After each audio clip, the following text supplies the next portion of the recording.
That gifting is where you need to get specific. That was not unusual during our marketing conversations to say, well, what's our top drug writer? You know, who's the doctor that's prescribing the most of this drug? Well, you know, let's send them to the Kentucky Derby. We offered trips on some occasions to come out and hear a 2-hour talk, but it happened to be on a nice island in Hawaii. There were a lot of things that we did day in and day out to try to get the doctors to write our drugs, or in my case, to write for the psychiatric drugs. We did a lot of lunches and dinners, and we brought in speakers, and those speakers were obviously paid by us, and we would wave, you know, renowned studies at them from renowned journals. But of course, we would never say that these studies were paid for by our company, and that it was written by a ghostwriter who was paid by our company, or that our company tends to do a ton of advertising within that particular medical journal. We would never say that. With over 300 million psychiatric drug prescriptions written every year, high-prescribing psychiatrists are richly rewarded for opening up new markets. They receive up to 25% more pharmaceutical money than any other medical specialty, an average in one state of more than $45,000 per top psychiatrist per year.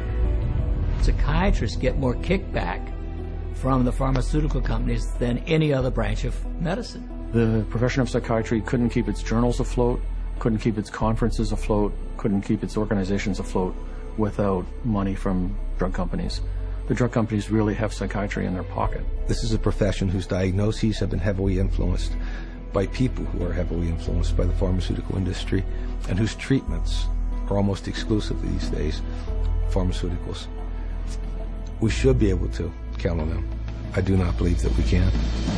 Due to the ceaseless promotion by psychiatrists, psychotropic drug prescription has permeated not just psychiatry, but the entire medical profession. But this promotional campaign has a second prong that lines the pockets of psychiatrists more than any other. And this one directly targets you.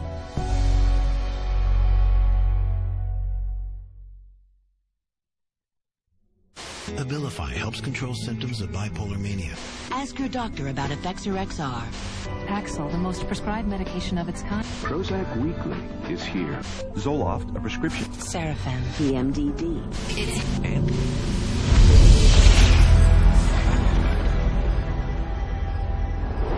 psychiatrists and drug companies don't hype psychiatric drugs only to fellow prescribers. They also pitch them straight to the end user, you, counting on you to walk into their offices and demand a prescription.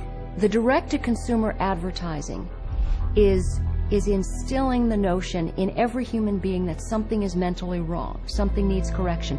That drives people to see a psychiatrist to help to mitigate this by dispensing the medication, by dispensing a drug that they have had pushed on them on countless television ads, countless magazine ads, and countless print ads that say, hey, there's something wrong with you, go get help for it. Nowhere is this explosion of direct-to-consumer advertising more obvious than on television. It wasn't always this way. Until recently, advertising psychiatric drugs on TV was severely restricted.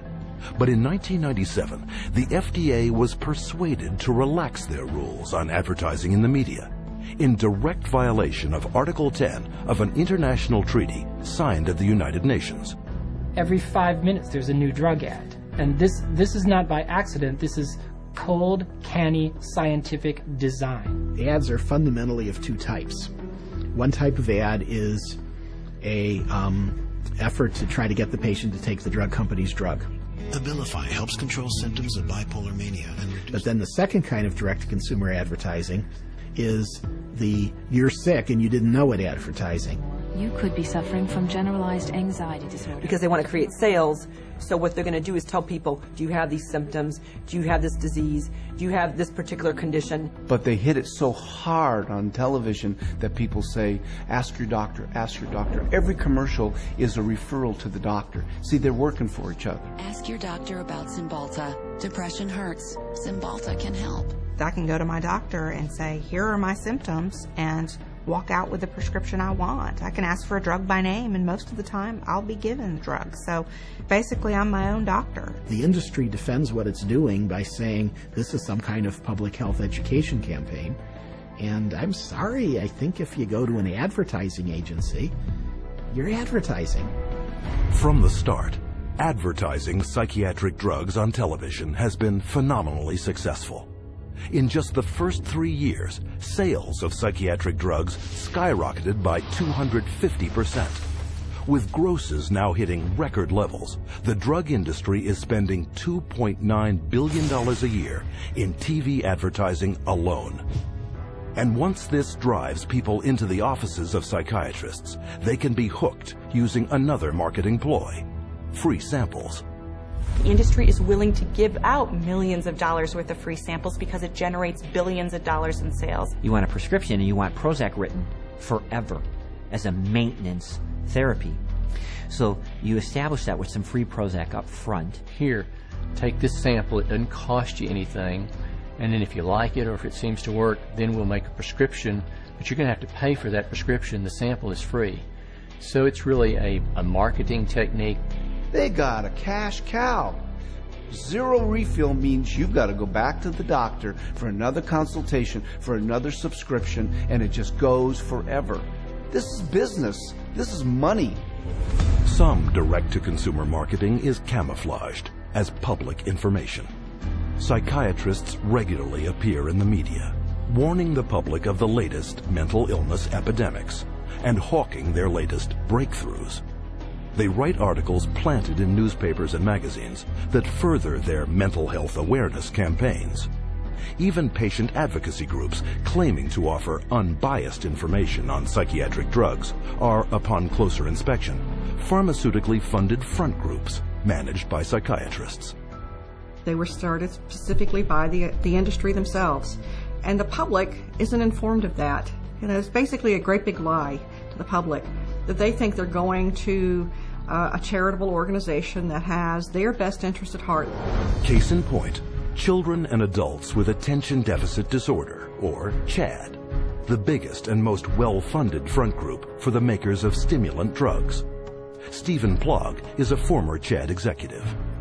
When I became the CHAD coordinator for Las Vegas, they gave me a manual, and in it said, we want to provide unbiased information to help and support people who have ADD.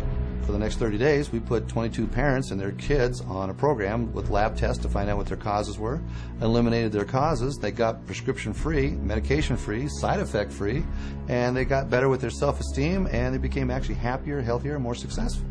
CHAD found out about this, called me up and says, we do not allow people to talk about nutrition in any of our seminars. We only prescribe going to a psychiatrist who will only prescribe drugs and therapy. So they said you can no longer work with us, and they fired me for simply recommending that parents go get a lab test, find out what the causes are, and eliminate the causes. They do not allow that. They only allow medication and psychiatric treatment. Psychiatric patient advocacy groups also promote psychotropic drug treatment by broadly issuing public marketing surveys disguised as medical questionnaires. You can take a survey of maybe 16 questions. And if you are a normal human being who's lived through ranges of emotions of normal life experience, if you've known the exhilaration of the birth of a child, a niece, a nephew, and the devastation of a divorce and the loss of dreams, and answer honestly to those questions, you will diagnose yourself as bipolar. And the instructions that come back along with the diagnosis or the warning that you're probably bipolar say, print this out and take it to your doctor. And how simple is it for anyone to go online, answer typical life questions, and be given a psychiatric disorder? Here are some randomly chosen volunteers, people of all ages leading normal lives. Do you feel sad, blue, unhappy, or down in the dumps? Sometimes. I've had periods of great optimism and other periods of equally great pessimism. Yeah, that happens a little bit. I get tired for no reason. Sometimes. Life is pretty full.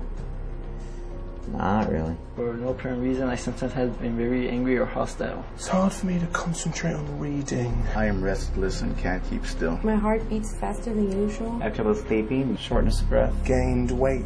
Trembling hands. I have an idea that most of these are going to be sometimes.